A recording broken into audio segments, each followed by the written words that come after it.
Jam di dinding kamar menunjukkan pukul 3.17 dini hari.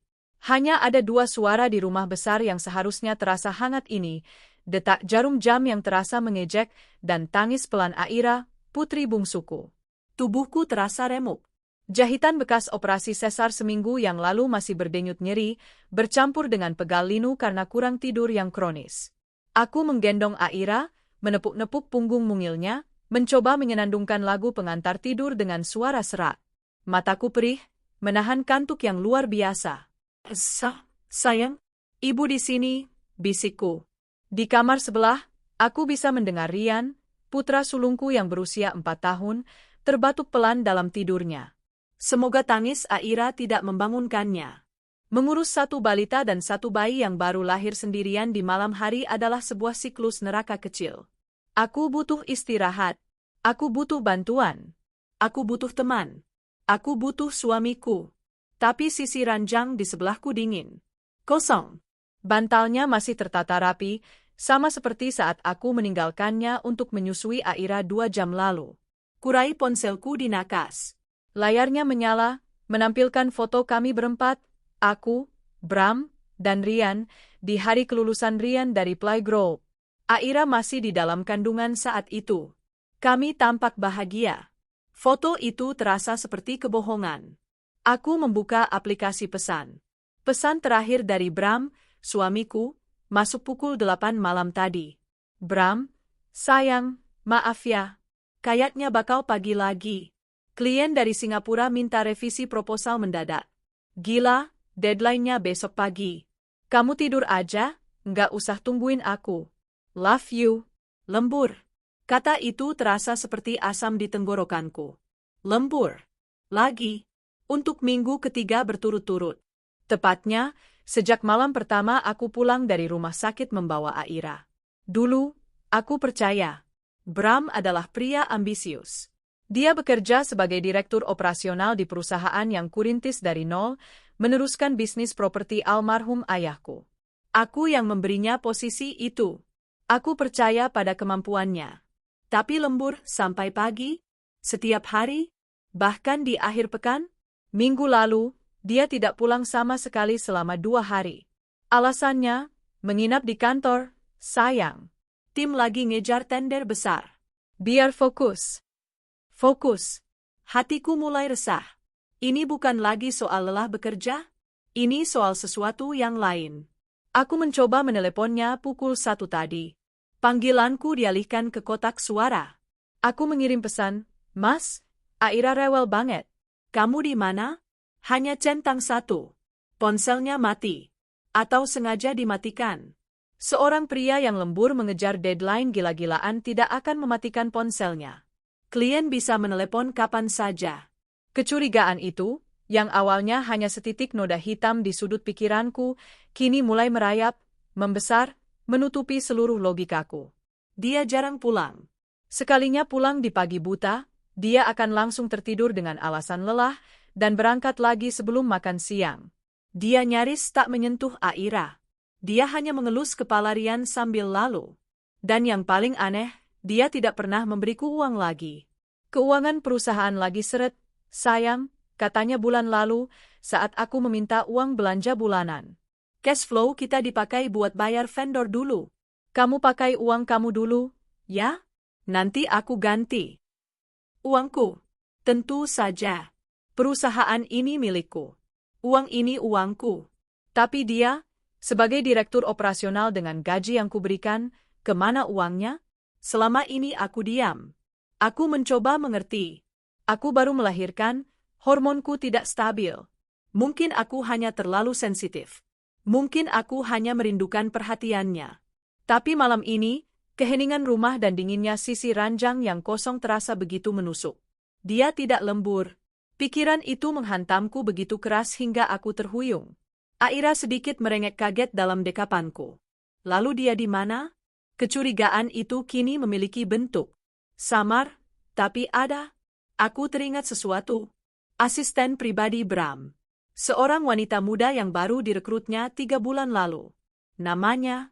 Sinta? Rania? Bukan. Namanya? Vina. Ya, Vina. Gadis muda, lulusan baru, dengan pakaian yang selalu ketat dan riasan wajah yang terlalu tebal untuk ukuran kantor. Aku pernah memergoki Bram menatapnya terlalu lama saat rapat dewan direksi. Aku pernah mencium aroma parfum wanita yang asing, manis dan menyengat, di kemejanya beberapa minggu lalu. Oh, itu tadi habis meeting sama klien cewek di kafe. Wanginya nempel, elaknya saat itu. Aku bodoh. Aku terlalu naif. Aku letakkan Aira kembali ke boks bayinya setelah dia akhirnya tertidur. Aku berjalan ke ruang kerja Bram di lantai bawah. Aku tidak tahu apa yang kucari. Aku menyalakan komputernya. Terkunci. Aku memasukkan tanggal lahirku. Gagal. Tanggal lahir Rian. Gagal. Tanggal pernikahan kami. Gagal. Aku terdiam. Sejak kapan Bram mengganti kata sandi komputernya? Aku beralih ke laci mejanya. Terkunci. Darahku berdesir. Suamiku, yang bekerja di perusahaanku, yang tinggal di rumahku, mulai membangun benteng rahasia di sekelilingnya. Aku kembali ke kamar tidur kami. Aku membuka lemari pakaian. Kemeja-kemejanya tergantung rapi. Aku memeriksa kantong celana kerjanya yang kotor. Kosong. Dompetnya ada di laci nakas. Tunggu. Kenapa dompetnya ada di sini? Aku membukanya. Kosong. Hanya KTP, SIM, dan beberapa kartu kredit. Tapi tidak ada uang tunai sama sekali. Dan kartu kredit yang biasa dia pakai untuk operasional kantor tidak ada. Ponselku bergetar di saku dasterku. Sebuah pesan masuk. Dari Bram. Pukul 4.30. Bram, maaf, sayang. Baterai HP habis. Baru bisa charge. Ini baru selesai meeting. Aku nginap di apartemen kantor Ajaya, nanggung. Besok pagi banget harus ketemu klien lagi. Kamu baik-baik di rumah sama anak-anak. Apartemen kantor? Kami tidak punya apartemen kantor. Apartemen kantor. Dua kata itu berdengung di telingaku, mengalahkan tangis Aira yang sudah mereda dan kantuk yang seharusnya merobohkanku. Apartemen kantor? Kebohongan yang konyol. Kebohongan yang malas. Sejak kapan perusahaan propertiku menyediakan fasilitas apartemen untuk direktur operasionalnya? Terlebih, untuk direktur yang rumahnya hanya berjarak 30 menit dari kantor. Ponsel di tanganku terasa berat. Pukul 4.30. Fajar akan segera menyingsing, membawa serta kebohongan baru. Rasa lelahku menguap, digantikan oleh adrenalin yang dingin dan tajam. Aku bukan lagi istri yang mengantuk dan rapuh. Aku adalah singa betina yang sarangnya diusik. Aku tidak bisa menunggu. Aku tidak bisa tidur. Aku harus tahu. Aku menelepon Bei Surti, asisten rumah tangga senior yang sudah bersamaku bahkan sebelum aku menikah dengan Bram. Maaf pagi buta. Bisa ke rumah utama sekarang? Saya harus ke kantor. Mendesak. Aira dan Rian tidur. Tolong jaga mereka. Hanya butuh 15 menit bagi Bei Surti untuk tiba dari paviliun belakang. Wajahnya cemas melihatku sudah rapi dengan celana panjang dan blazer, wajahku pasti sepucat mayat. Non Arini baik-baik saja? Pagi sekali. Saya baik, Bei. Titip anak-anak. Pastikan Aira minum asip di kulkas kalau dia bangun. Aku tidak bisa menjelaskan. Aku tidak mau menjelaskan. Baik, Non. Aku menyambar kunci mobilku. Aku tidak mengambil mobil mewah yang biasa kami pakai.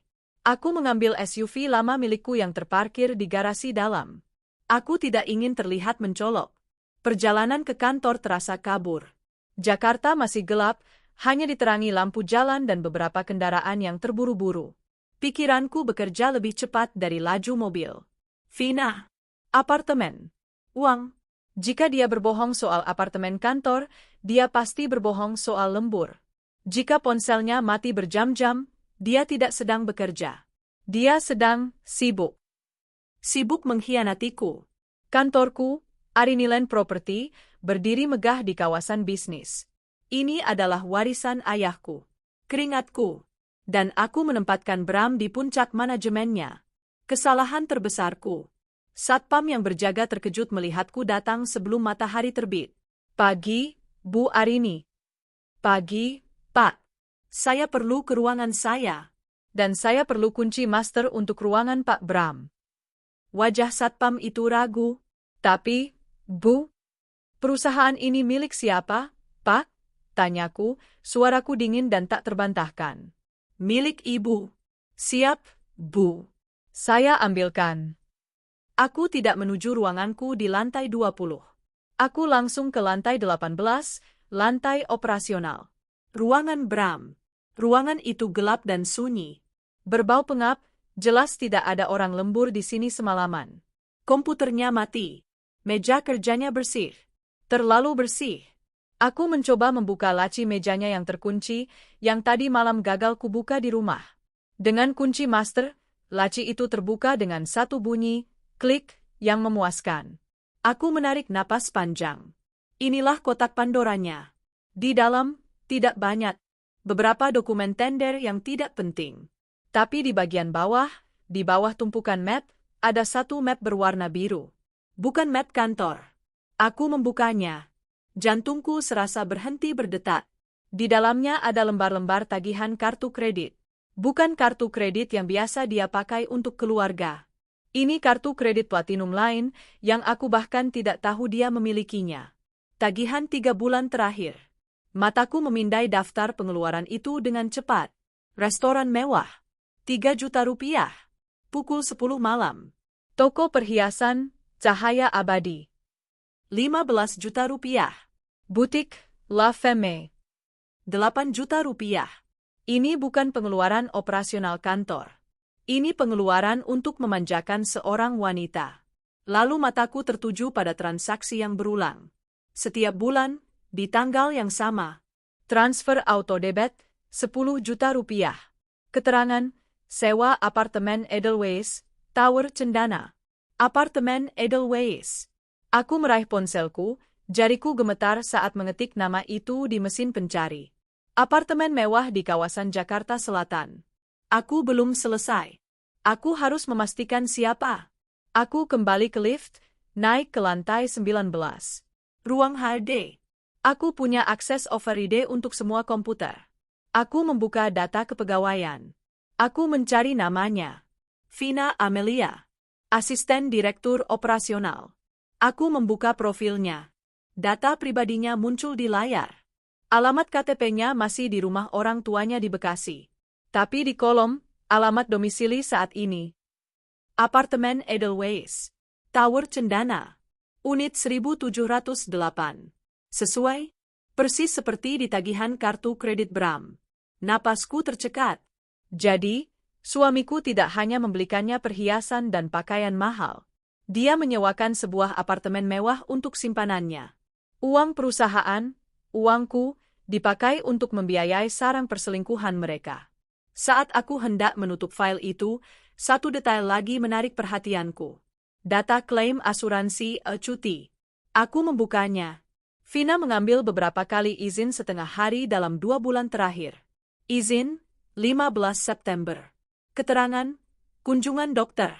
Izin, 28 September. Keterangan, mual, tes laboratorium.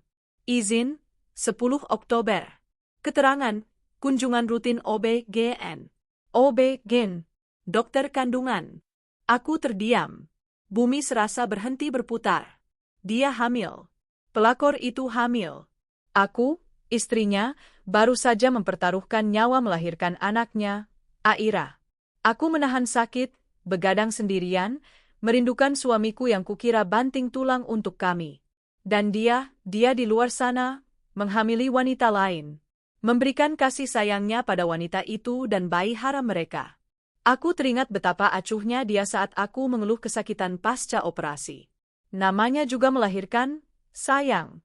Wajar, katanya sambil matanya tak lepas dari ponsel. Aku teringat dia tidak pernah sekalipun bangun saat Aira menangis di malam hari.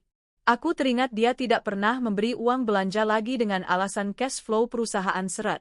Semua kebohongan itu kini terlihat begitu jelas. Uangku, kasih sayang yang seharusnya untuk anak-anakku, waktunya semua direbut oleh wanita itu. Aku tidak menangis. Anehnya, tidak ada air mata. Yang ada hanyalah amarah yang membara, begitu dingin dan pekat. Aku mengambil ponselku. Aku memotret semua bukti. Tagihan kartu kredit, Alamat Vina. Data cutinya yang menunjukkan dia hamil. Aku menutup laci Bram. Menguncinya kembali. Seolah tidak terjadi apa-apa. Aku berjalan keluar dari kantor. Fajar sudah merekah di ufuk timur, mewarnai langit Jakarta dengan warna oranye dan ungu yang indah. Pemandangan yang ironis. Hari ini adalah hari baru. Tapi ini bukan lagi hari di mana aku menjadi istri yang bodoh dan menunggu. Ini adalah hari di mana aku mulai merencanakan kehancuran mereka. Aku melihat kalender di ponselku. Hari ini tanggal 20 Oktober. Aku membuka profil media sosial Vina yang tadi kutemukan. Aku menggulir ke bawah. Sebuah unggahan lama.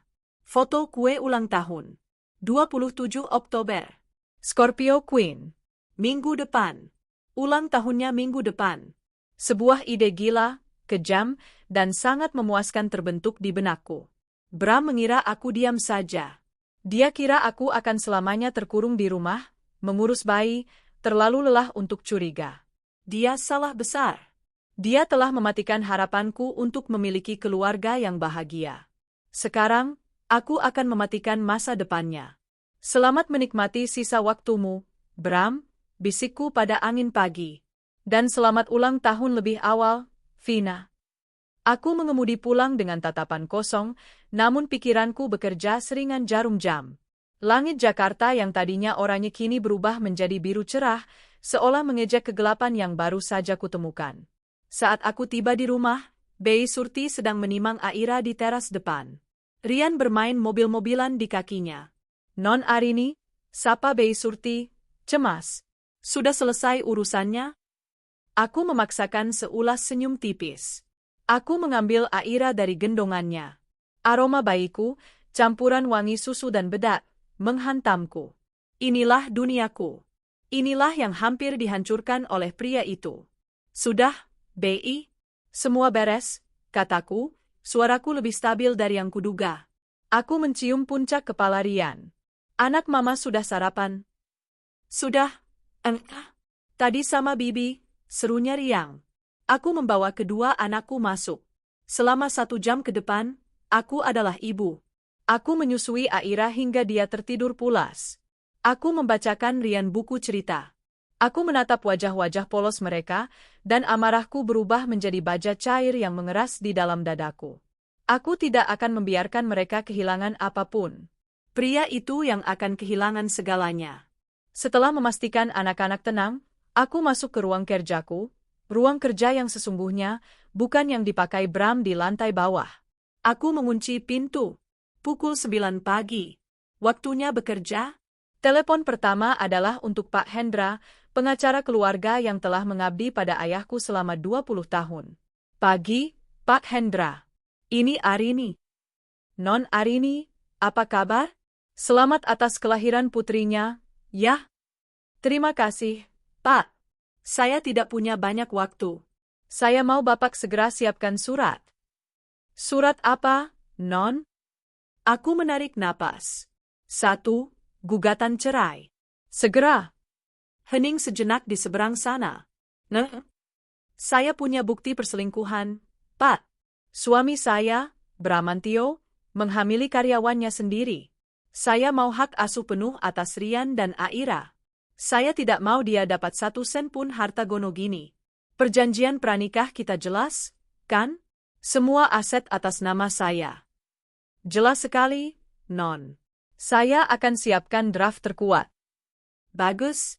Kedua, lanjutku, saya butuh Bapak siapkan 2 surat pemecatan. 1 untuk Bramantio, dari posisinya sebagai Direktur Operasional Arini Land. Alasan? Penyelewengan dana perusahaan untuk kepentingan pribadi. Saya punya buktinya. Pak Hendra terdengar mencatat. Dan yang kedua, Non? Atas nama Vina Amelia. Asistennya. Alasan? Pelanggaran etika berat dan menerima fasilitas perusahaan secara ilegal. Baik, Non. Kapan ini akan dieksekusi? Aku menatap kalender di mejaku. 20 Oktober. Tepat 1 minggu dari sekarang. Tanggal 27 Oktober. Saya mau semua surat itu siap. Saya akan hubungi Bapak lagi untuk detail pengirimannya. Siap, Non Arini. Aku menutup telepon. Tidak ada keraguan. Telepon kedua adalah ke firma audit independen terbaik di kota. Saya Arini, pemilik Arini Land Property. Saya butuh audit investigasi rahasia. Target, Direktur Operasional saya, Bramantio. Saya curiga ada penyelewengan dana besar. Aku memberi mereka detailnya. Kartu kredit platinum yang kutemukan. Nama apartemen Edelweiss. Nama Vina. Saya ingin laporan penuh di meja saya paling lambat tanggal 26 Oktober. Paham? Ujarku tegas. Biaya tidak masalah. Kerahasiaan adalah yang utama. Jika ini bocor, kontrak selesai. Kami mengerti, Bu Arini. Tim kami akan mulai hari ini. Setelah 2 telepon itu, aku merasa sedikit lebih ringan. Roda gigi kehancuran telah berputar. Selama seminggu ke depan, aku menjalani hidup dalam 2 dunia. Di depan Bei Surti dan anak-anak, aku adalah ibu yang mulai pulih. Lelah, tapi hadir. Di depan Bram, aku adalah aktris terbaik. Dia baru pulang sore itu, sekitar pukul 5. Jauh lebih awal dari lemburnya yang biasa. Wajahnya tampak sedikit segar. Tentu saja. Dia pasti baru bangun tidur dari apartemen wanita simpanannya. Dia masuk ke kamar, aku sedang pura-pura tertidur sambil memeluk Aira. Sayang, panggilnya pelan. Aku mengerang, pura-pura bangun. Mas, tumben? Dia tersenyum. Senyum palsu yang kini membuatku muak. Iya, meeting selesai lebih cepat. Kangen anak-anak. Dia mendekat, mencoba mencium keningku. Aku menggeser kepalaku sedikit dengan alasan mengurus Aira. Baumu asap rokok, Mas, kataku pelan. Padahal yang kucium jelas aroma parfum Vina yang samar. Ah, iya, tadi tegang banget meetingnya, elaknya. Dia menengok Aira sekilas. Lucu ya dia. Hanya itu, tidak diangkat, tidak dicium. Mas, panggilku saat dia hendak mandi. Ya, bulan depan, uang sekolah Rian naik. Dan tagihan rumah sakitku kemarin keluar, kamu masih belum bisa kasih uang bulanan. Aku memainkan peranku sebagai istri yang sedikit khawatir. Wajahnya langsung berubah masam. Kan aku sudah bilang, sayang, perusahaan lagi susah. Cash flow macet. Kamu pakai uangmu dulu. Nanti pasti aku ganti. Aku menatapnya. Perusahaan lagi susah, ya? Susah banget. Tender kita banyak yang nyangkut.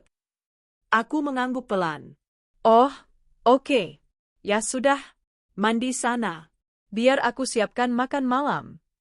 Dia tidak tahu, aku baru saja menandatangani kesepakatan tender baru senilai ratusan miliar pagi tadi. Tender yang diurus olehnya. Tender yang hampir gagal karena dia sibuk mengurus pelakornya dan terpaksa kuambil alih diam-diam dari rumah. Perusahaan tidak susah.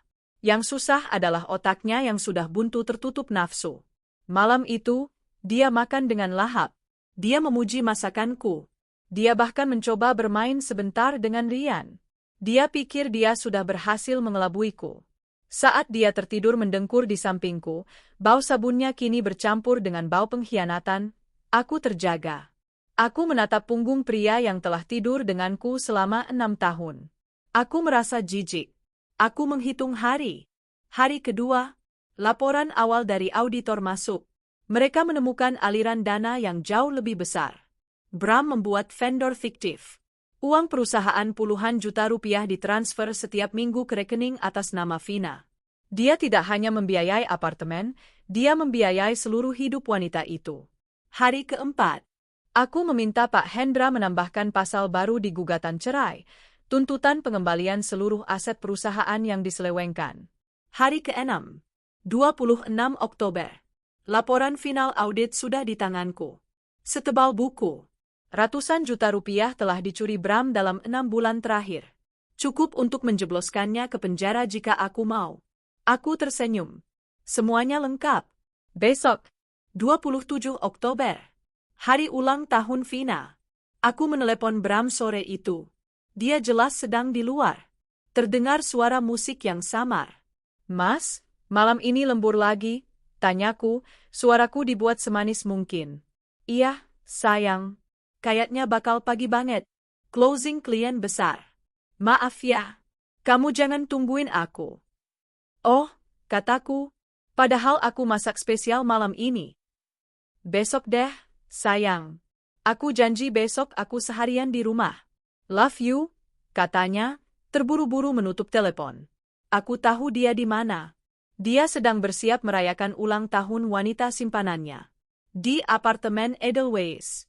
Di unit yang kubayar dengan uang perusahaanku. Selamat bersenang-senang, Mas, bisikku pada ponsel yang sudah mati. Semoga pestamu meriah. Karena aku sudah menyiapkan kado terbaik untuk kalian berdua. 27 Oktober. Pukul 10 pagi. Aku berdiri di depan cermin besar di walk-in klosetku. Untuk pertama kalinya dalam sebulan, aku tidak mengenakan daster atau piyama. Aku memakai power suit berwarna merah marun. Rambutku kusanggul rapi dan profesional. Riasan wajahku tajam dan sempurna, menutupi semua jejak kurang tidur. Bibirku dipulas lipstik merah menyala. Aku bukan lagi Arini, istri yang lelah dan dikhianati. Aku adalah Arini, CEO Ariniland Property, yang datang untuk mengambil kembali apa yang menjadi hakku. Aira dan Rian aman bersama Bei Surti. Aku sudah mencium mereka, berjanji akan segera kembali. Di lantai bawah, Pak Hendra, pengacara keluargaku, sudah menunggu. Di sampingnya berdiri 2 orang petugas keamanan internal perusahaan yang paling kupercaya. Mereka tidak di sini untuk kekerasan, mereka di sini sebagai saksi dan penegas kekuasaan. Semua siap, Non Arini? Tanya Pak Hendra. Di tangannya ada sebuah tas koper kulit berisi semua kado yang telah kusiapkan. Siap? Tak. Perjalanan menuju apartemen Edelweiss di Jakarta Selatan terasa seperti keheningan sebelum badai. Aku tenang. Dingin. Fokus. Aku memutar ulang semua kebohongan Bram dalam pikiranku, setiap alasan, lembur, setiap panggilan tak terjawab, setiap kali dia menolak menggendong Aira karena lelah. Semua itu menjadi bahan bakar yang memadamkan sisa-sisa cinta yang mungkin masih ada. Kami tiba di lobi apartemen yang mewah. Tempat ini, yang dibiayai oleh keringatku, ironisnya, terasa asing. Aku tidak perlu izin. Sebagai pemilik perusahaan yang membayar sewa unit ini, melalui dana yang dicuri Bram, aku punya hak akses. Kami naik lift ke lantai 17. Unit 1708. Aku berdiri di depan pintu kayu yang kokoh itu. Jantungku berdebar kencang, bukan karena takut, tapi karena antisipasi. Di dalam sana, mereka mungkin baru bangun, kelelahan setelah merayakan cinta mereka. Aku tidak mengetuk. Aku menggunakan kartu akses cadangan yang sudah diminta oleh tim auditor dari manajemen gedung. Klik. Pintu terbuka tanpa suara. Pemandangan di dalam membuatku ingin muntah. Ruang tamu itu berantakan. Ada sisa-sisa pesta. Balon-balon berbentuk hati. Salah satunya bertuliskan, Happy Birthday, Vina Baby. Botol anggur yang kosong. Piring-piring kotor berisi sisa kue tart. Dan di sofa, meringkuk 2 sosok. Bram, suamiku, bertelanjang dada, hanya memakai celana pendek. Dia tertidur pulas. Dan Vina, meringkuk di dadanya, memakai lingerie sutra berwarna merah. Mereka bahkan tidak repot-repot tidur di kamar. Ya Tuhan, desis Pak Hendra pelan di belakangku. Suara kami rupanya membangunkan Vina. Matanya mengerjap, lalu membelalak ngeri saat melihatku. Ibu Arini, gagapnya. Dia buru-buru menarik selimut untuk menutupi tubuhnya. Gerakannya membangunkan Bram. Sayang, kenapa sih? Bram bergumam, masih setengah tidur. Dia mengira aku adalah Vina. Mas Bramantio, suaraku membelah keheningan ruangan. Tajam dan dingin. Bram langsung terlonjak duduk. Matanya liar, beralih dari aku, ke Pak Hendra, lalu kedua satpam di belakangku. Kepanikan murni menjalari wajahnya. Arini, sayang, kamu ngapain di sini? Wajahnya pucat pasi. Aku tersenyum. Senyuman yang tidak sampai ke mataku. Selamat pagi, sapaku. Aku melangkah masuk, tidak peduli dengan kekacauan di lantai. Mataku tertuju pada Vina, yang kini berusaha menyembunyikan perutnya yang mulai membuncit di balik bantal sofa. Selamat ulang tahun, Vina, kataku. Vina gemetar, tidak bisa menjawab. Saya kesini mau mengantarkan kado, lanjutku. Aku memberi isyarat pada Pak Hendra. Pak Hendra melangkah maju, membuka kopernya. Dia mengeluarkan 3 amplop besar. Arini, apa-apaan ini? Kita bisa bicarakan ini baik-baik. Bram mencoba berdiri, mencari-cari kaosnya. Diam, perintahku. Waktumu bicara sudah habis. Aku mengambil amplop pertama. Aku melemparkannya ke pangkuan Vina, mendarat tepat di atas bantal yang menutupi perutnya. Kado pertama. Surat pemecatan. Efektif detik ini, kamu bukan lagi karyawan Arini Land. Semua fasilitas, termasuk asuransi kesehatan yang kamu pakai untuk memeriksa, itu. Aku melirik perutnya, dicabut. Mata Vina memerah, tapi dia terlalu takut untuk menangis. Aku beralih ke Bram. Dia berdiri gemetar di sudut. Mas Bram, panggilku. Aku mengambil amplop kedua. Ini suratmu. Surat pemecatan sebagai direktur operasional. Alasan, penyelewengan dana perusahaan. Arini, jangan. Aku bisa jelaskan, serunya. Oh, kamu tidak perlu menjelaskan, kataku ringan. Tim auditku sudah menjelaskannya dengan sangat rinci. Vendor fiktif? Ratusan juta masuk ke rekening pribadi wanita ini? Kamu pikir aku bodoh? Bram terdiam. Wajahnya kehabisan darah. Lalu, aku mengambil amplop ketiga. Amplop tertebal. Dan ini, kado utama untuk kalian berdua. Aku melemparkannya ke meja kopi di depan mereka. Gugatan cerai. Dan surat perintah pengosongan apartemen. Mata Bram membelalak. Cerai? Ya. Pak Hendra, aku menoleh, jelaskan. Pak Hendra berdeham. Pak Bramantio, Ibu Arini menggugat cerai atas dasar perzinahan. Seluruh bukti, termasuk foto kalian saat ini, rekaman CCTV, dan laporan audit, sudah lengkap. Sesuai perjanjian pranikah, Anda tidak mendapatkan harta sepeser pun. Dan, tambahku, apartemen ini dibayar dengan uang perusahaan yang kamu curi. Jadi, ini aset Arini Land. Kalian punya waktu 24 jam untuk keluar dari sini sebelum kami panggil pihak berwajib untuk mengusir kalian secara paksa. Disinilah Bram akhirnya meledak. Bukan marah, tapi panik. Arini, kamu gila. Kamu nggak bisa lakukan ini, teriaknya. Aku nggak punya apa-apa. Kalau aku nggak kerja, aku mau kasih makan apa? Vina? Vina lagi hamil, Arini. Hamil anakku. Dia mengira kata, hamil, itu akan membuatku luluh. Aku tertawa. Tawa yang kering dan getir. Hamil? Aku menatap Vina. Kamu pikir aku peduli? Kamu pikir aku tidak tahu? Saat kamu sibuk membelai perutnya, memberinya kasih sayang, anakku yang baru lahir di rumah menangis. Aku begadang sendirian, menahan sakit jahitan operasi, sementara kamu di sini, lembur, dengannya. Aku mendekat ke Bram, menatap matanya. Kamu kira aku diam saja di rumah? Kamu kira aku bodoh dan pasrah? Kamu jarang pulang, kamu tidak pernah memberi uang, kamu mematikan harapanku untuk merawat bayiku dengan suamiku. Arini, tolong. Aku minta maaf. Dia mencoba meraih tanganku. Aku menarik tanganku seolah tangannya adalah api. Sudah terlambat, desisku. Aku menatap Vina, yang kini akhirnya menangis terseduh-seduh. Dan kamu, Vina. Kamu wanita gila harta, kan? Kamu pasti akan meninggalkannya begitu tahu dia tidak punya apa-apa lagi. Aku berbalik. Bram kaget dan bingung, kataku pada Pak Hendra, seolah Bram tidak ada di sana. Dia bingung bagaimana nasib istri mudanya yang materialistis kalau dia jadi pengangguran. Itu masalah mereka, bukan masalahku. Arini, tunggu, Arini. Bram berteriak, mencoba mengejarku. 2 petugas keamanan langsung menghalanginya. Aku berhenti di ambang pintu, menoleh untuk terakhir kalinya. Selamat menikmati kehancuran kalian. Aku hancurkan masa depan kalian, sama seperti kalian menghancurkan kebahagiaan keluargaku. Aku melangkah keluar dari unit itu. Pintu ditutup oleh timku. Aku tidak menoleh ke belakang saat mendengar suara barang pecah dan teriakan putus asa Bram dari dalam. Pesta ulang tahun Vina sudah selesai. Perjalanan pulang dari apartemen Edelweiss terasa sunyi. Di dalam mobil, hanya ada suara pendingin udara dan napas Pak Hendra yang terdengar lega. Eksekusi yang bersih, Non Arini, kata Pak Hendra, mencoba memecah keheningan.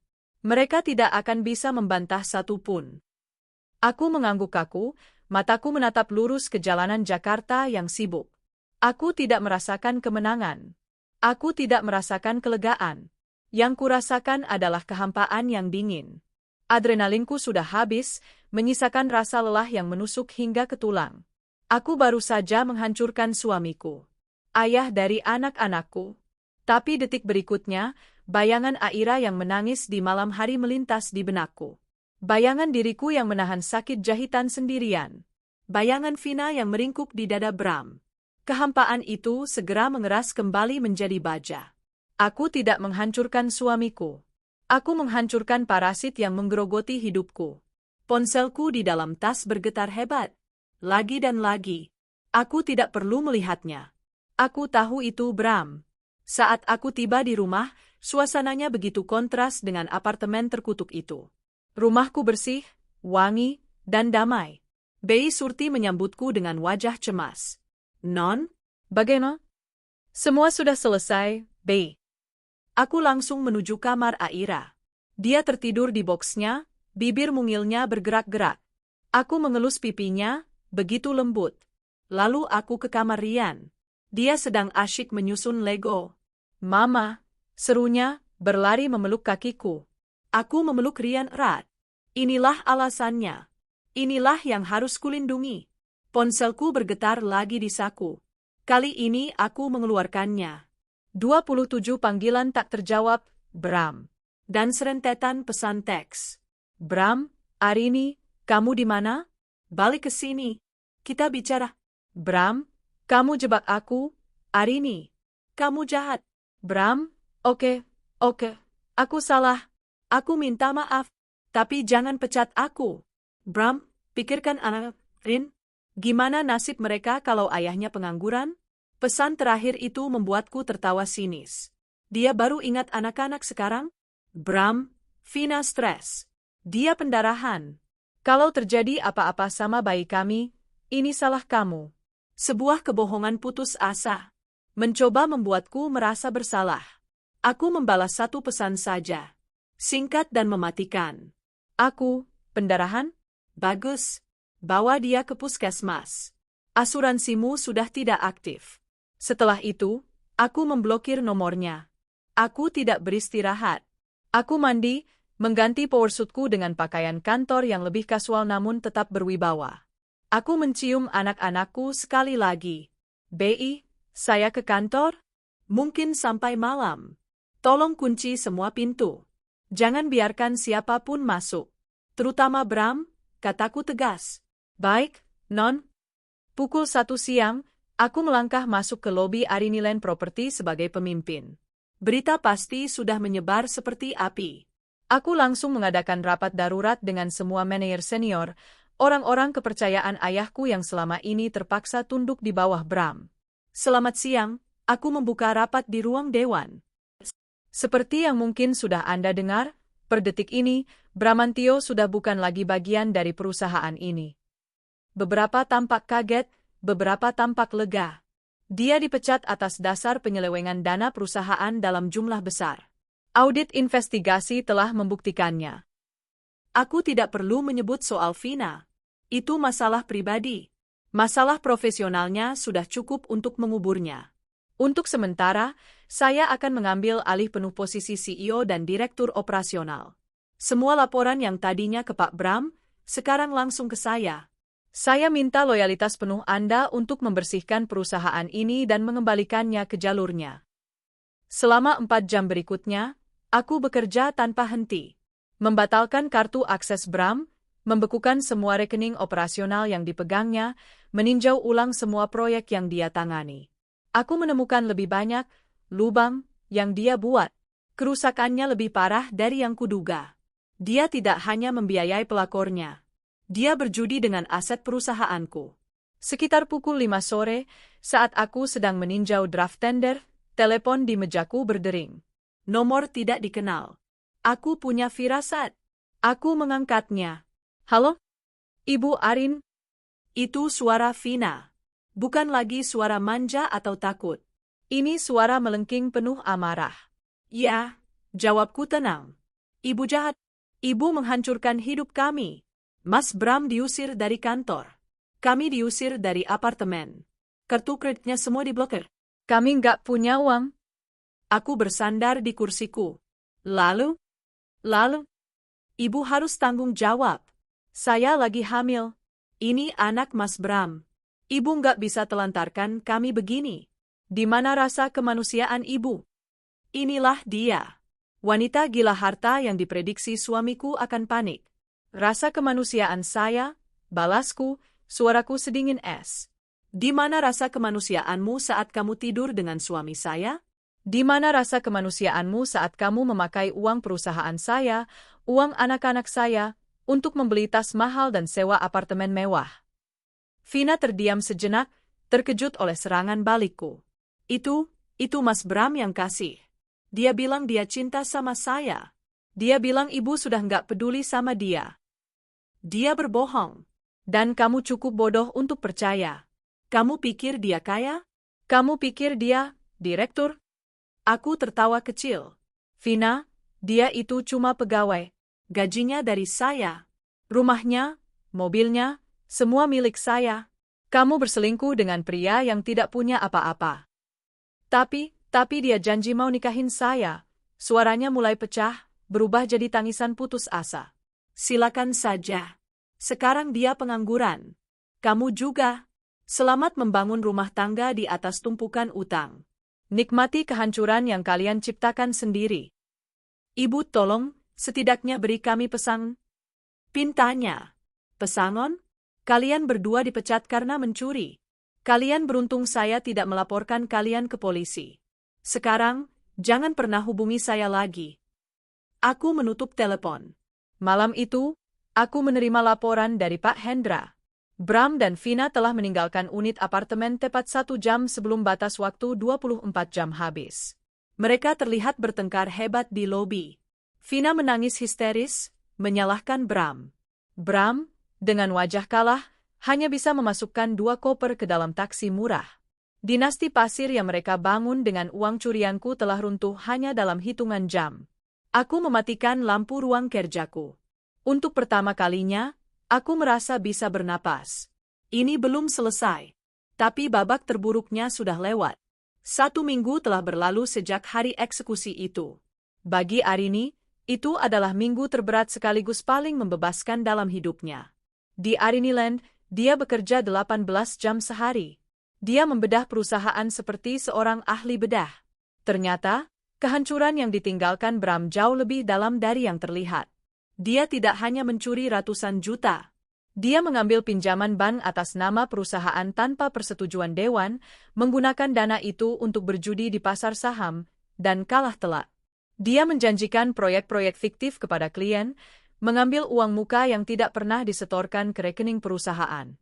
Bram bukan hanya penipu, dia adalah benalu yang hampir membunuh inangnya. Arini terpaksa membuat keputusan sulit. Dia memotong kerugian, menegosiasikan ulang utang, dan meyakinkan para investor bahwa kapal ini sekarang berada di tangan kapten yang kompeten. Perlahan, dia mulai membersihkan puing-puing itu. Di rumah, dia menciptakan gelembung kedamaian. Dia menghabiskan setiap detik sisa waktunya bersama Rian dan Aira.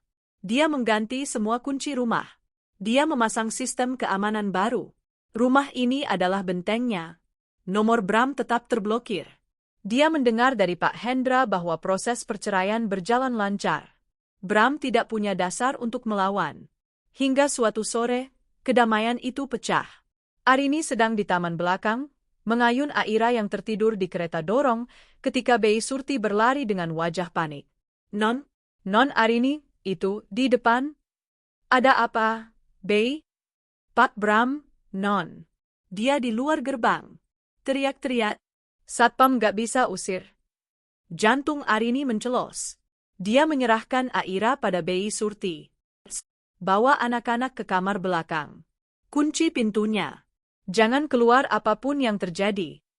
Baik, Non. Arini berjalan ke depan rumah. Melalui monitor interkom di dekat pintu utama, dia bisa melihatnya. Pemandangan itu menyedihkan. Ini bukan Bram yang dia kenal. Bukan direktur operasional yang angkuh dan rapi. Pria di luar gerbang itu tampak hancur. Dia tidak bercukur selama berhari-hari. Kemejanya kotor dan kusut, kemeja yang sama yang mungkin dia pakai saat diusir dari apartemen. Matanya merah dan bengkak. Dia menggedor-gedor gerbang besi yang tinggi itu. Arini, buka. Arini, aku tahu kamu di dalam, teriaknya. Arini menekan tombol interkom. Pergi, Bram. Suara tenangnya mengejutkan Bram. Dia terdiam, lalu berlari ke speaker interkom. Arini, sayang, tolong, dengarkan aku. Suaranya pecah. Aku minta maaf. Aku salah. Aku hilaf, Rin. Aku hancur. Kamu menghancurkan dirimu sendiri, jawab Arini, suaranya sedingin es. Semua urusan kita sekarang melalui pengacara. Pergi. Enggak. Kamu enggak bisa giniin aku. Pikirkan Rian. Pikirkan Aira. Mereka butuh ayah. Mereka butuh ayah, Arini membenarkan. Bukan pencuri dan penjudi yang menelantarkan mereka demi pelakor. Ayah mereka sudah mati. Arini, jangan. Dia mulai menangis. Tangisan seorang pria dewasa yang putus asa. Aku enggak punya apa-apa lagi. Aku tidur di mobil sewaan sebelum ditarik Leasing. Vina? Vina? Dia menyebut nama itu. Kenapa dengan Vina? Tanya Arini, lebih karena penasaran akan kebenaran prediksinya. Istri mudamu yang cantik itu meninggalkanmu. Bram terisak. Dia nyalahin aku terus. Dia bilang aku pembohong. Dia bilang aku nggak berguna. Dia ngabisin sisa uang yang aku pegang, terus dia pergi. Tentu saja. Persis seperti yang Arini duga. Wanita gila harta itu tidak akan mau bertahan sehari pun dengan pria miskin. Baguslah, kata Arini. Setidaknya dia lebih pintar darimu. Dia tahu kapan harus keluar dari kapal yang tenggelam. Sekarang, pergi. Tapi ada satu hal lagi. Wajah Bram penuh teror. Vina, dia hamil, Rin. Kamu tahu dia hamil? Itu masalahmu, bukan masalahku. Arini bersiap mematikan interkom. Tunggu, teriak Bram. Dia nggak pergi gitu aja. Dia ninggalin aku. Tepat saat itu, ponsel Bram yang layarnya sudah retak di tangannya, berdering. Bram melihatnya dengan panik. Vina? Vina, kamu di mana? Teriaknya ke telepon. Arini, melalui interkom, bisa mendengar suara melengking Vina dari seberang. Nggak mau tahu. Aku nggak mau hidup miskin sama kamu. Kamu pembohong. Vina, jangan sabar, aku lagi coba. Sabar? Aku udah nggak punya waktu. Aku udah di klinik. Aku nggak mau bayi ini lahir dari pecundang kayak kamu. Mata Bram membelalak ngeri. Wajahnya yang pucat menjadi seputih kertas. Klinik? Maksud kamu apa? Vina, jangan nekat. Itu anak kita. Vina? Anak? Tawa histeris Vina terdengar. Ini gumpalan masalah. Kalau kamu nggak bisa transfer 100 juta dalam 1 jam ke rekeningku, anggap aja anak ini nggak pernah ada. Selamat tinggal, Mas Bram. Sambungan terputus. Bram menatap ponselnya dengan nanar. Dia berbalik menatap kamera interkom. Wajahnya adalah topeng keputusasaan murni. Dia ambruk, berlutut di depan gerbang rumahnya sendiri. Arini? Rintihnya, kini tidak lagi berteriak, hanya bisikan putus asa. Arini, kumohon, dia mau aborsi. Dia mau bunuh anakku. Dia mengulurkan tangannya ke kamera, seolah bisa menyentuh Arini. Aku nggak punya uang. Aku nggak punya siapa-siapa. Pinjami aku, Rin, 100 juta. Aku janji aku ganti. Aku akan kerja apa aja. Selamatkan bayi itu. Dia nggak salah, Arini, kumohon. Arini menatap layar. Dia melihat pria yang pernah dia cintai, pria yang memberinya 2 anak, kini berlutut mengemis padanya. mengemis uang untuk menyelamatkan anak hasil perselingkuhannya dari wanita simpanan yang kini memerasnya. Ironi yang begitu kejam. Arini menarik napas panjang. Dia memikirkan Aira yang sedang tidur. Dia memikirkan Rian yang bermain Lego. Dia memikirkan malam-malam tanpa tidur. Dia menekan tombol interkom untuk terakhir kalinya. Dulu, katanya pelan, kamu punya 2 anak yang tidak bersalah di dalam rumah ini. Tapi kamu memilih untuk memberikan kasih sayangmu pada wanita itu dan bayi yang dikandungnya. Kamu bilang padaku dia hamil, seolah itu akan menghancurkanku. Arini tersenyum tipis. Sekarang, lihat, wanita yang kamu puja itu, yang kamu hancurkan keluargaku untuknya, akan membunuh bayi yang kamu banggakan itu demi uang. Arini, tolong, ini soal nyawa? Tidak. Ini soal pilihan. Dan kamu sudah memilih. Uangku, sepeser pun, tidak akan pernah kugunakan untuk menyelamatkan drama yang kalian ciptakan sendiri. Arini menekan tombol untuk memanggil keamanan internalnya. Pergi, Bram. Sebelum satpamku menyeretmu. Arini, jangan. Arini, kamu iblis. Arini. Arini mematikan interkom. Dia tidak bisa lagi mendengar teriakannya. Dia berbalik dari pintu, berjalan menjauh. Dia tidak menoleh ke belakang saat mendengar suara satpam yang datang dan keributan saat mereka menyeret Bram menjauh dari gerbang. Dia telah memprediksi ini. Istri mudanya yang gila harta telah meninggalkannya. Dan dalam prosesnya, dia menghancurkan satu-satunya hal yang tersisa dari perselingkuhan mereka. Jeritan Bram masih terngiang di telinga Arini, bahkan lama setelah gerbang ditutup dan suara sirine mobil keamanan yang dipanggilnya menjauh. Dia tidak kembali ke taman. Dia berjalan ke ruang kerjanya, ruang yang sama tempat dia pertama kali menelepon pengacaranya. Dia duduk di kursi kulitnya, dan baru di saat itulah dia menyadari tangannya gemetar hebat. Dia tidak gemetar karena ragu atau takut. Dia gemetar karena amarah yang akhirnya menemukan puncaknya. Dia telah melihat dasar dari jiwa pria itu. Seorang pria yang begitu lemah, begitu menyedihkan, sehingga dia menyalahkan semua orang kecuali dirinya sendiri. Seorang pria yang mengemis pada istri yang dikhianatinya untuk menyelamatkan buah dari pengkhianatan itu sendiri. Dia memikirkan bayangan bayi yang belum lahir itu. Dia tidak merasa kasihan pada Bram atau Vina. Tapi ada sedikit rasa ngilu di hatinya untuk nyawa yang tidak bersalah itu, yang dijadikan alat tawar-menawar oleh ibunya sendiri. Kamu memilih ini, Bram, bisiknya pada ruangan yang kosong. Kamu memilih wanita itu. Sekarang nikmati pilihanmu. Telepon di mejanya berdering. Pak Hendra, saya sudah dengar insiden di depan, Non Arini, katanya, suaranya tenang. Tim keamanan sudah menanganinya. Pak Bram menolak pergi, jadi mereka terpaksa membawanya ke pos satpam kompleks. Dia dilepaskan setelah ditenangkan. Bagus, kata Arini singkat. Pastikan dia tidak bisa mendekati rumah ini lagi. Ajukan surat perintah penahanan jika perlu. Sudah saya urus, Non. Dan ada kabar lain. Soal apa? Tim saya yang memantau Vina baru saja melapor. Dia tidak sedang menggertak. Dia benar-benar mendatangi klinik aborsi di daerah Menteng pagi tadi. Napas Arini tercekat sejenak. Dan dia menyelesaikannya. Tepat 1 jam yang lalu. Dia terlihat keluar dari klinik, memesan taksi premium, dan langsung menuju bandara. Sepertinya dia menggunakan sisa uang yang dia peras dari Pak Bram untuk kabur dari kota. Arini memejamkan matanya. Jadi, semuanya sudah berakhir. Benar-benar berakhir. Dia membunuh bayi itu, kata Arini pelan. Dia memilih dirinya sendiri, Non, koreksi Pak Hendra. Wanita seperti Vina tidak akan pernah membiarkan apapun, bahkan seorang anak, menghalangi kenyamanannya. Dia tahu Pak Bram sudah habis. Bagaimana dengan Bram? Dia tidak tahu.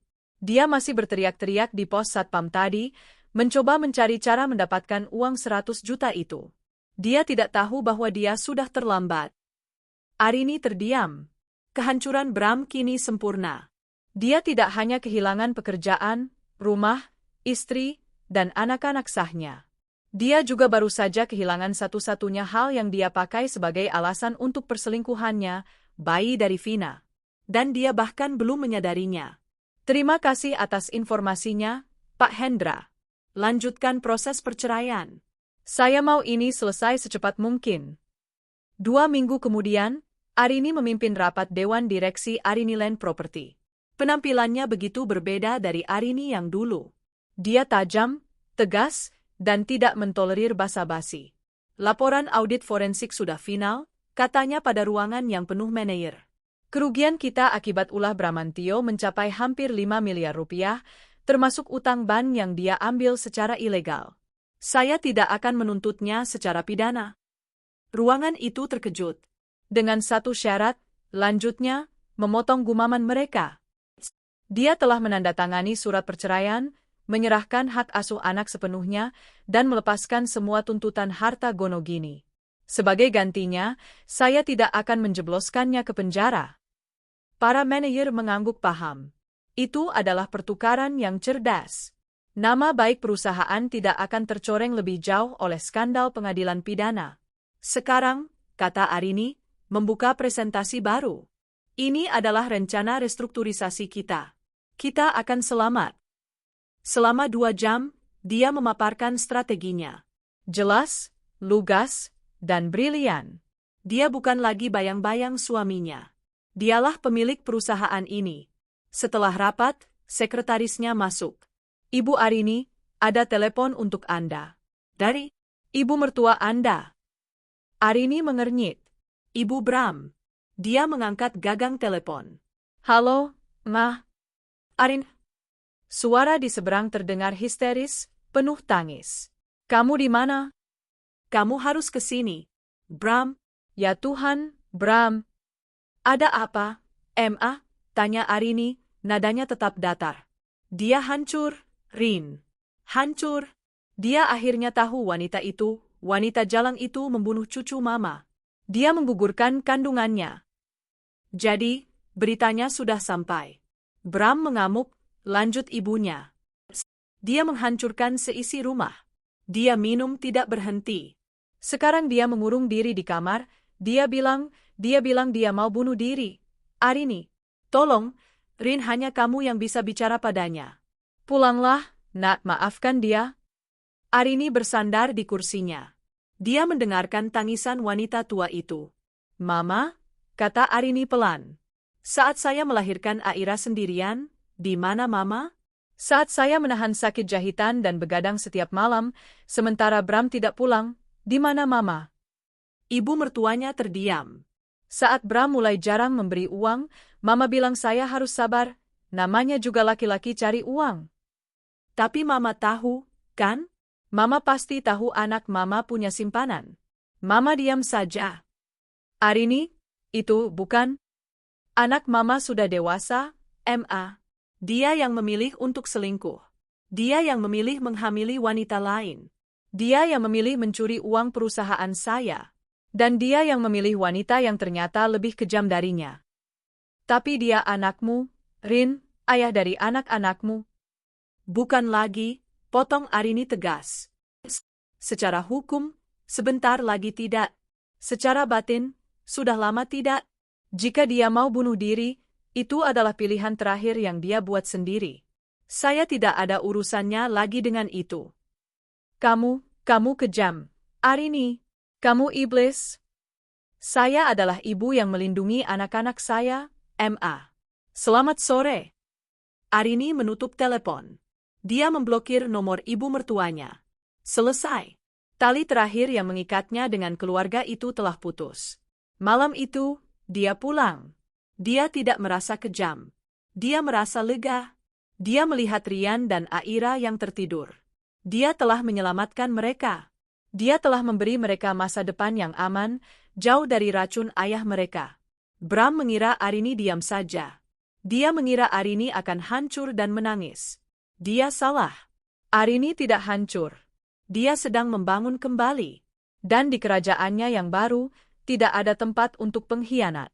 Kehancuran Bram adalah fondasi dari kebebasannya. 6 bulan berlalu. Musim telah berganti, begitu pula kehidupan di dalam rumah besar itu. Perceraian itu sudah final. Palu hakim telah diketuk, memberikan Arini hak asuh penuh atas Rian dan Aira, persis seperti yang dia inginkan. Bram tidak melawan. Dia bahkan tidak hadir di sidang putusan. Arini Land Property telah melewati badai. Di bawah kepemimpinan Arini yang lugas dan tanpa kompromi, perusahaan itu bangkit. Dia telah menjual aset-aset busuk yang dibeli Bram, menegosiasikan ulang utang bank, dan dengan transparansi penuh, berhasil mendapatkan kembali kepercayaan investor. Dia memimpin dengan otak dan insting, bukan ego. Para karyawan yang tadinya takut pada Bram, kini menghormati Arini. Rumah itu tidak lagi terasa dingin. Suara tangis Aira di malam hari kini selalu ditenangkan oleh dua tangan Arini, dan tangan Bei Surti yang setia. Tapi Aira lebih sering tertawa sekarang. Dia sudah bisa tengkurap, dan Rian, kakaknya, adalah penghibur favoritnya. Rumah itu dipenuhi tawa anak-anak, bukan lagi keheningan yang mencekam atau alasan lembur yang palsu. Arini telah berubah. Rasa sakit itu telah menempa ulang dirinya. Dia lebih pendiam, tetapi lebih kuat. Dia lebih sedikit tersenyum, tetapi senyumnya lebih tulus. Dia telah membuktikan, terutama pada dirinya sendiri, bahwa dia tidak membutuhkan seorang pria untuk menyelamatkannya. Dia adalah penyelamatnya sendiri. Dia tidak pernah mendengar kabar dari Bram lagi setelah insiden di depan gerbang itu. Ibunya mencoba menelepon beberapa kali, tetapi Arini tidak pernah mengangkatnya. Pak Hendra memberinya kabar sekilas, Bram sempat ditampung ibunya, tetapi setelah menghabiskan sisa uang pensiun ibunya, dia menghilang. Tidak ada yang tahu dia di mana. Vina? Dia lenyap seperti hantu. Kabur dengan sisa uang pemerasan, memulai hidup baru di tempat lain, seolah tidak pernah terjadi apa-apa. Bagi Arini, mereka berdua hanyalah masa lalu yang buruk. Hingga suatu sore di hari Jumat, Arini sedang dalam perjalanan pulang dari kantor. Dia baru saja menutup kesepakatan besar untuk proyek mixed use baru di Jakarta Selatan. Dia merasa puas. Dia meminta sopirnya berhenti di sebuah kafe premium untuk membeli oleh-oleh kue untuk Rian. Saat dia melangkah keluar dari mobilnya yang mengkilap, mengenakan setelan linen berwarna krem yang elegan, matanya secara tidak sengaja menyapu ke seberang jalan. Di sana, di bawah panasnya matahari sore, di antara debu dan asap knalpot, berdiri seorang pria. Dia kurus. Sangat kurus. Mengenakan seragam petugas parkir berwarna oranye yang kusam dan kebesaran. Wajahnya legam terbakar matahari, ditumbuhi janggut yang tidak terurus. Dia sedang membentak seorang pengendara motor yang parkir sembarangan, suaranya parau. Arini berhenti. Jantungnya berdebar sejenak. Pria itu berbalik untuk mengambil minum dari botol air mineral kotor di pos jaganya. Itu Bram. Arini berdiri membeku di trotoar. Pria yang dulu gagah di ruang rapat, pria yang dulu tidur di ranjangnya, pria yang mengkhianatinya dengan begitu dalam, kini menjadi tukang parkir liar di pinggir jalan. Ini adalah kehancuran total. Lebih buruk dari penjara. Ini adalah penghinaan sehari-hari. Seolah merasakan ada yang mengawasinya, Bram mengangkat kepalanya. Mata mereka bertemu. Selama sepersekian detik, dunia berhenti berputar. Wajah Bram melalui serangkaian emosi yang cepat. Kebingungan, keterkejutan, rasa malu yang luar biasa, dan akhirnya ketakutan. Dia melihat Arini. Bersih, kaya, berkuasa, ratu yang duduk di singgasananya. Dan dia melihat dirinya sendiri. Debu jalanan. Bram menjatuhkan botol airnya. Air tumpah di aspal yang panas, menguap seketika. Dia mengambil satu langkah maju, seolah ingin menyeberang. Tangannya terulur. Arini. Bibirnya bergerak tanpa suara. Arini menatapnya. Dia mencari sisa-sisa amarah, sisa-sisa kebencian, atau sisa-sisa cinta. Tidak ada. Yang dia rasakan hanyalah kasihan. Kasihan yang dingin dan jauh. Dia tidak lagi melihat suaminya. Dia melihat seorang pria asing yang telah membuat pilihan-pilihan yang sangat bodoh. Dia tidak berteriak. Dia tidak menangis. Dia tidak tersenyum sinis. Dia hanya mengalihkan pandangannya. Dia berbalik dengan tenang, masuk ke dalam kafe, seolah-olah dia baru saja melihat sehelai sampah di jalan. Di dalam kafe, dia memesan red velvet kesukaan Rian. Tangannya tidak gemetar. Bagi Bram, di seberang jalan, momen itu adalah hukuman terakhir. Bukan pengusiran. Bukan surat cerai. Bukan pemecatan. Tapi tatapan acuh tak acuh itu. Tatapan yang mengatakan bahwa dia sudah tidak ada lagi. Dia telah dihapus dari semesta wanita itu. Kehancurannya begitu sempurna sehingga dia bahkan tidak layak untuk dibenci. Saat Arini keluar dari kafe 5 menit kemudian, dia sudah tidak ada di sana. Dia telah lari, bersembunyi di gang sempit, terlalu malu untuk menunjukkan wajahnya yang hancur. Arini masuk ke mobil. Jalan, Pak, katanya kepada sopir. Saat mobil melaju, dia tidak menoleh ke belakang. Dia menatap lurus ke depan. Menuju rumah. Menuju anak-anaknya. Menuju masa depan yang dia bangun sendiri di atas puing-puing pengkhianatan suaminya. 2 tahun telah berlalu sejak hari ulang tahun Vina yang naas itu. Taman belakang rumah Arini, yang dulu sepi dan muram, kini penuh dengan tawa. Balon-balon berwarna-warni diikat di dahan pohon. Sebuah spanduk kecil bertuliskan, "Selamat ulang tahun ketiga, Aira," tergantung di antara 2 pilar teras. Rian, yang kini berusia 6 tahun, berlari-lari mengejar teman-teman sekolahnya, tawa mereka nyaring dan lepas. Aira, sang putri kecil, yang dulu hanya bayi rapuh yang menangis di malam hari, kini menjadi balita yang lincah dengan gaun kuning cerah, bertepuk tangan riang. Arini duduk di kursi taman, mengawasi mereka. Dia tidak lagi memakai power suit yang kaku atau daster yang lelah. Dia mengenakan gaun musim panas yang sederhana namun elegan. Wajahnya, yang dulu selalu tegang dan pucat karena kurang tidur, kini terlihat rileks. Ada senyum tulus di bibirnya. Dia telah berhasil. Arini Land Property tidak hanya selamat, perusahaan itu berkembang pesat di bawah kepemimpinannya. Dia terbukti sebagai pemimpin yang jauh lebih visioner dan teliti daripada Bram. Dia telah melunasi semua utang tersembunyi yang ditinggalkan Bram dan membawa perusahaan ke level yang baru. Rumah itu kini terasa hangat. Dia telah merenovasi total kamar tidur utama, membuang semua perabotan yang mengingatkannya pada Bram. Itu sekarang adalah ruangannya, tempat peristirahatannya, bukan lagi tempat menunggu yang menyakitkan. Bei Surti keluar membawa nampan berisi jus. "Anak-anak senang sekali ya, Non?" katanya, tersenyum lebar. "Iya, Bei. Saya juga," jawab Arini, dan dia bersungguh-sungguh. Dia teringat malam-malam pertama setelah melahirkan Aira. Rasa sakit jahitan, dinginnya sisi ranjang yang kosong, dan kecurigaan yang menggerogoti jiwanya. Dia ingat bagaimana dia harus memecah dirinya menjadi seorang ibu yang baru pulih sekaligus seorang detektif yang melacak pengkhianatan. Rasa sakit itu telah membentuknya. Itu tidak menghancurkannya. Itu memaksanya untuk menemukan kekuatan yang dia tidak tahu dia miliki. Dan mereka? Para hantu dari masa lalunya? Vina tidak pernah terdengar kabarnya. Dia menghilang seperti asap, membawa serta uang haram dan keputusan kelamnya, memulai hidup baru di atas kehancuran orang lain. Arini tidak peduli. Bram? Setelah pertemuan terakhir di persimpangan jalan itu, Arini tidak pernah melihatnya lagi. 6 bulan lalu, Pak Hendra memberinya kabar terakhir. Bram ditangkap di kota lain, bukan karena kejahatan besarnya di Arini Land, tapi karena kasus penipuan receh.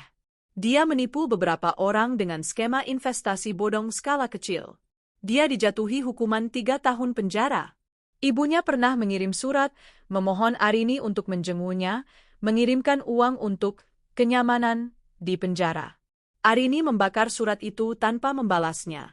Bram bukan lagi urusannya. Dia bukan lagi suaminya, bukan lagi ayah bagi anak-anaknya di mata hukum. Dia hanyalah sebuah kesalahan mahal yang telah dia bayar lunas. "Mama, waktunya tiup lilin," teriak Rian, menarik tangan Arini. Arini tertawa, bangkit, dan menggendong Aira. Dia membawa putrinya ke depan kue ulang tahun yang besar. "Tiup, sayang," kata Arini. Aira, dibantu Rian, meniup lilin di angka 3 itu. Semua orang bertepuk tangan. Malam itu, setelah semua tamu pulang dan rumah kembali tenang, Arini menidurkan Aira di kamarnya. Dia menyanyikan lagu pengantar tidur, lagu yang sama yang dulu dia nyanyikan dengan suara serak menahan tangis. Malam ini, dia menyanyikannya dengan damai. Rian masuk, sudah memakai piyama. "Mama, boleh tidur di sini?" "Sama Aira?" "Tentu saja, sayang." Rian naik ke tempat tidur kecil di sebelah boks Aira. Arini duduk di antara mereka, mengelus kepala Rian dan punggung Aira. Ini adalah pemandangan yang dulu sangat dia dambakan. Merawat bayinya ditemani suaminya. Ternyata, dia salah. Dia tidak membutuhkan suaminya. Dia hanya membutuhkan anak-anaknya. Keheningan malam ini bukan lagi keheningan yang sepi, tapi keheningan yang damai. Dia tidak lagi curiga suaminya pulang pagi. Dia tidak lagi menunggu siapapun. "Mama," bisik Rian, setengah tertidur. "Ya, sayang?" "Rian sayang Mama." Arini tersenyum, air mata haru menggenang di pelupuk matanya. Air mata yang berbeda dari 2 tahun lalu. "Mama juga sayang Rian. Mama sayang Aira." Dia mematikan lampu, menyisakan lampu tidur yang temaram. Dia menatap kedua malaikat kecilnya. Dia tidak menghancurkan masa depan siapapun. Dia hanya mengambil kembali masa depannya sendiri. Dan itu adalah masa depan yang cerah. 10 tahun telah berlalu sejak pagi buta di apartemen Edelweiss. Di lantai 40 sebuah gedung pencakar langit yang baru dan berkilauan di jantung Jakarta, Arini berdiri menghadap jendela kaca yang terbentang dari lantai ke langit-langit. Di bawahnya, kota terbentang seperti permadani cahaya. Gedung itu adalah proyek flagship terbaru Arini Land Property, sebuah mahakarya arsitektur yang telah memenangkan berbagai penghargaan. Arini, kini di awal usia 40-an, memancarkan aura ketenangan dan otoritas yang tak terbantahkan. Tidak ada lagi jejak istri yang lelah dan rapuh. Dia adalah salah satu pengusaha wanita paling dihormati di negeri ini. Di meja kerjanya yang luas dan terbuat dari kayu mahoni, tidak ada foto pernikahan. Hanya ada satu foto besar. Rian, yang kini berusia 14 tahun, seorang remaja laki-laki yang tampan dan cemerlang, sedang merangkul Aira, yang berusia 10 tahun, seorang gadis kecil yang ceria dengan senyum yang persis seperti ibunya. Mereka adalah dunianya. Kemenangannya. Dia telah membesarkan mereka sendirian. Rian tumbuh menjadi pelindung bagi adiknya, dan Aira tumbuh tanpa pernah mengenal bayang-bayang seorang ayah yang mengkhianati mereka. Bagi mereka, ayah hanyalah sebuah konsep biologis yang tidak relevan. Keluarga adalah dia, Rian, dan Aira. Kadang-kadang, Aira bertanya mengapa dia tidak punya ayah seperti teman-temannya. Dan Arini akan menjawab dengan jujur, karena Mama adalah semua yang kalian butuhkan. Dan kalian adalah semua yang Mama butuhkan. Dia tidak pernah berbohong. Dia tidak pernah berkencan lagi. Bukan karena dia takut, tapi karena dia tidak membutuhkannya. Dia sudah utuh. Bagaimana dengan mereka? Vina, si pelakor, telah lenyap. Pak Hendra, yang kini menjadi penasihat hukum utama perusahaannya, pernah sekali menunjukkan pada Arini sebuah profil media sosial. Seorang wanita yang tampak jauh lebih tua dari usianya, dengan riasan tebal, berganti-ganti nama, berpose di berbagai klub malam di Dubai dan Singapura. Selalu mencari mangsa baru, selalu dalam pelarian dari kehidupan yang hampa. Arini hanya melihatnya sekilas, lalu berkata, "Tutup, Pak. Tidak penting." Dan Bram, dia telah menyelesaikan hukuman penjaranya 2 tahun lalu. Arini telah memastikan surat perintah penahanan, restraining order, permanen berlaku, melarangnya mendekati Arini atau anak-anaknya dalam radius 1 kilometer. Tapi Bram tidak pernah mencoba. Kabar terakhir datang 6 bulan lalu. Bukan dari pengacara, bukan dari polisi, tapi dari panti sosial. Seorang pria ditemukan pingsan di jalanan karena gizi buruk dan penyakit liver akut. Tidak ada KTP, tidak ada keluarga yang bisa dihubungi. Dia meninggal sendirian di bangsal rumah sakit umum. Sidik jarinya dicocokkan dengan data narapidana. Itu Bram. Saat Arini menerima telepon itu, dia hanya terdiam sejenak. Tidak ada air mata. Tidak ada rasa kemenangan. Tidak ada kemarahan. Hanya kehampaan. Seolah-olah dia diberitahu bahwa seorang kenalan jauh yang tidak dia sukai telah meninggal. Dia menutup telepon dan mengirimkan sejumlah uang ke panti sosial, bukan sebagai istri, tapi sebagai anonim, untuk biaya kremasi yang layak. Itu adalah tindakan kemanusiaan terakhirnya. Sebuah titik di akhir kalimat yang sangat panjang. Dia telah menghancurkan hidup Bram, persis seperti yang dia rencanakan.